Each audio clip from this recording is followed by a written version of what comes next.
Ngayon naman po ay dalhin natin at ilapit natin sa Panginoon ang bawat kahilingan natin para sa Kanya. Idinadalangin po ni Sister Ces na magkaroon po silang buong pamilya ng strong immune system para po sila po ay malayo sa anumang pong mga sakit o mga karamdaman. At gayon din po ay dinadalangin niya ang patuloy na provision ng Panginoon para sa lahat ng kanilang pangangailangan.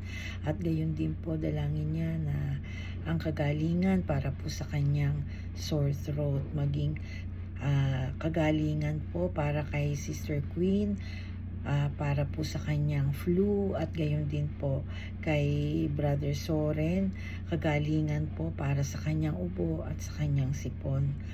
At dinadalangin din po ni Sister Ann ang kagalingan po ni Elder June para po dun sa sumasakit niyang tiyan.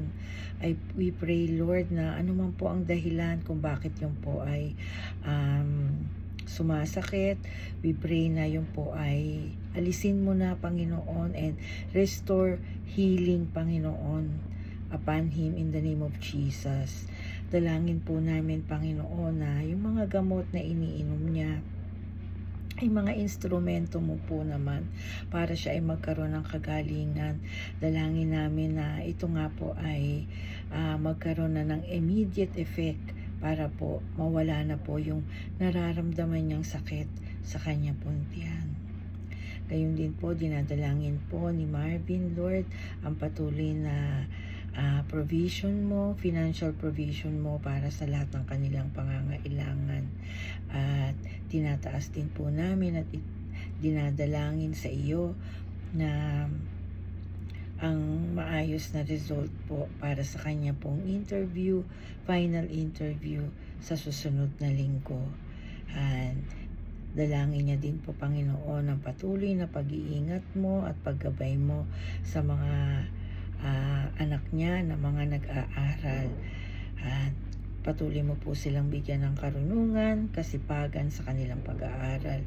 At gayon din po, dalangin niya na kagalingan para sa bunso niyang anak na si Chabong.